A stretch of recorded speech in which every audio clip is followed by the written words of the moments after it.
ह्रीङ्कारासनगद्भिदानलसिकां सौहक्लीं कलां बिभ्रतीं सौवर्णाम्बरधारिणीं वरसुताधौतां त्रिनेत्रोज्ज्वलां वन्दे पुस्तकभाषमङ्कुशधरां स्रग्भूषितामुज्ज्वलां त्वां गौरीन्द्रभ्रां परात्प्रगणां श्रीचक्रसञ्चारिणीम् ओं श्री पिजवाड़ कनकदुर्गादेव्यै नमः।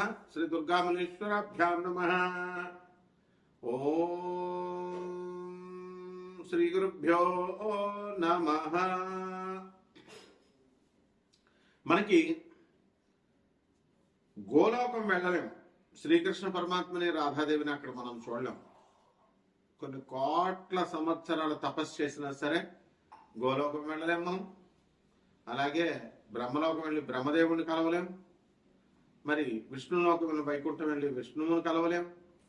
కైలాసం వెళ్ళి శివుణ్ణి కలవలేం. అందుకని ఇక్కడున్న అమెరికాకి వెళ్ళాలంటేనే బోల్డ్ డబ్బు, బోల్డ్ వ్యవహారం, 24 గంటల విమాన ప్రయాణం. విమానం ఉంది కాబట్టి, విమానం లేకపోతే ఎలా వెళ్తాం? అసలు వెళ్ళలేం కదా. ఆ విధంగా ఈ యొక్క బ్రహ్మ పదార్థాన్ని అంటే దేవుణ్ణి, ఆ భగవంతుడు గురువు కాబట్టి మనం కలవలేము ఆయన. అందువలన గురు రూపములో ఆయన మనకి భూమి మీదకి శ్రీకృష్ణ పరమాత్మగా అవతరించాడు. రాముడిగా మనకి అయోధ్యలో పుట్టాడు. శ్రీకృష్ణుడిగా మనకి మధురలో పుట్టాడు, గోకులంలో పెరిగాడు. ఎంత క్లియర్ కట్గా మనకు అయోధ్యలో మనం గుడి కట్టుకుంటున్నాం, భక్తులు వెళ్తున్నారు, రామనామ జపం చేస్తున్నారు, ఇక్కడ కృష్ణనామ జపం చేస్తున్నాం. మనం భూమి మీదే ఉన్నటువంటి బృందావనంలో రాధాకృష్ణుల మీటింగ్ పాయింట్, లవర్స్ స్పాట్, వాళ్ళిద్దరు కూడా నిధివనంలో కలిసేవారు. ఇవన్నీ కూడా వాటికి సింబాలిక్ రిప్రజెంటేషన్స్. మనకి ఇప్పటికి కూడా మనకి ఈ నిధివనము, ఈ బృందావనము ఇవన్నీ ఉన్నాయి. మరి చక్కగా అసలు భగవంతుడిని మనం కలవలేనే కాబట్టే ఆయన మన మీద ఎంతో కరుణతో భూలోకానికి వచ్చి రాముడిగా కృష్ణుడిగా మనకు బోధించి, ఇలా మానవుడు ఇలా బ్రతకాలని రాముడిగా చూపించి వెళ్తే మనమేం చేస్తున్నామండి? మనము పనికి మాలిన కథలు చెప్తున్నారు. మైథలాజికల్ స్టోరీస్ అంటాడు ఒకడు. రామాయణం అది కావ్యం ఎవరో రాసేశారు, వాల్మీకి రాశాడు. లేకపోతే భాగవతం మనకి అదంతా కూడా జరగలేదు. మహాభారతం అంతా కూడా రాసేశారు. ఇట్లా పనికిమాలినటువంటి విషయాలు చెప్తారు. మరి అటువంటి స్వామివారు సాక్షాత్తు మనల్ని జ్ఞానబోధ చేయడానికి భూమి మీదకి వస్తే మైథలాజికల్ స్టోరీ అంటున్నాము. రాముణ్ణి, కృష్ణుడి యొక్క అస్తిత్వాన్ని ప్రశ్నించే విధంగా. మరి ఆ కావ్యమే తప్పు, ఆ కావ్యమే రామాయణ కావ్యమే మైథలాజికల్ స్టోరీ, అది పురాణాలన్నీ కల్పితాలంటే రాముడు కృష్ణుడు కల్పితాలనా? మరి ఏమైపోయారు? మరి ఇక్కడ మనకి కృష్ణుడు పుట్టాడు కదా, మరి మధురలో రాముడు పుట్టాడు అయోధ్యలో. మరి ఇవన్నీ ఎందుకు చేస్తున్నాం మనం? అంత రామనామ మంత్రం కొన్ని వేల సంవత్సరాల నుంచి రామ మంత్రాన్ని జపం చేస్తున్నాం. కొన్ని లక్షల సంవత్సరాల నుంచి తారక మంత్రం మనం జపం చేస్తున్నాం. మరి మామూలు మధ్యలో వచ్చినటువంటి వాళ్ళు ఇప్పుడు వాళ్ళందరి పేర్లు మనం జపం చేస్తామా? కొద్ది కాలం ఉంటుంది, వాళ్ళది అదృశ్యమైపోతుంది. అంటే దీన్ని బట్టే మనకి అర్థమవుతుంది అనమాట. కాబట్టి గురుమండల మనం సంతోషించాలి. మనతో కాంటెంపరీస్ గా ఉన్నారు, మన భూమి మీద కాలు పెట్టారు. అసలు మనం బ్రహ్మలోకానికి గెంటేస్తారు మనం రాజు. అటువంటిది మన భూమి మీద ఆయన స్వామివారితో మనం ఉన్నాము అనే కృతజ్ఞతాభావంతో వారు చెప్పినటువంటివన్నీ కూడా నేర్చుకుని మనం ఆదర్శవంతంగా బ్రతకాలి. ఇది గురుమండల వ్యవస్థ బాగున్న వాళ్ళకి అర్థమవుతుంది. ఇక్కడ ఏంటంటే జాతక శాస్త్రంలో గురుడు శుక్రుడు ఇద్దరు కూడా మరి గురువులుగా పరిగణించబడ్డారు. గురువేమో బృహస్పతి దేవతల గురువయ్యాడు. మరి శుక్రాచార్యుల వారు రాక్షసుల గురువు అయ్యాడు. మొట్టమొదటిగా పాపం దేవతల గురువు కావాలనుకున్నాడు, అదృష్టం కలిసి రాలేదు.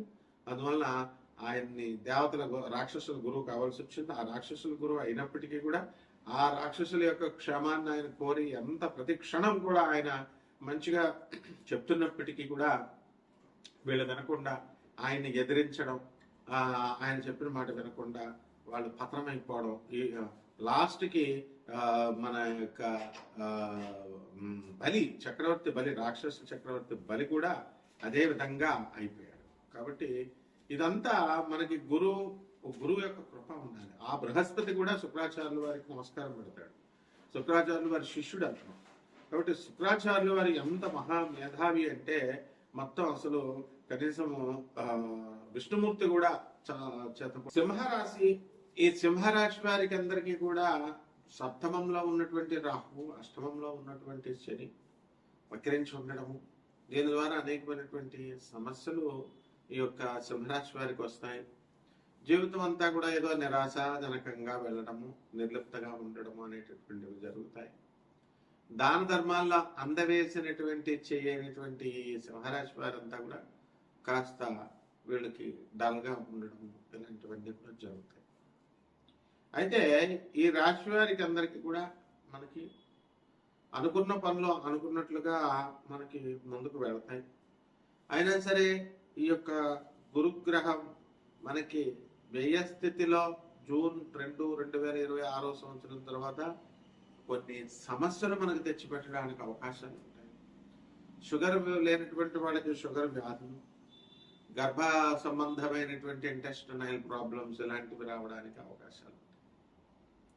అలాగే జూన్ 2, 2026 సంవత్సరం వరకు లాభంలో ఉన్నటువంటి గురుగ్రహం వల్ల మనకి అనేకమైనటువంటి లాభాలు మనకు జరుగుతాయి. అడవిలో మనల్ని పడేసినా సరే అక్కడ ధనాన్ని మనం బాగా సంపాదించి మనం బ్రహ్మాండంగా జీవితాన్ని మనం వెళ్ళగలుగుతాం అన్నమాట. అదేవిధంగా ఆస్తులన్నీ కూడా సమకూరుస్తారు.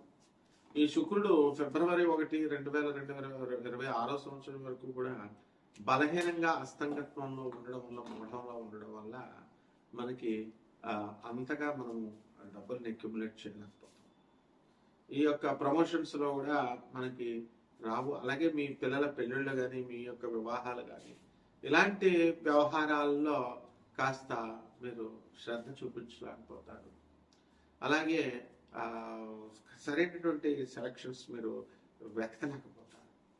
బికాస్ వెనస్ యొక్క శుక్రుడి యొక్క అనుగ్రహం అనేటటువంటిది చాలా తక్కువగా ఉంది గ్రహానికి.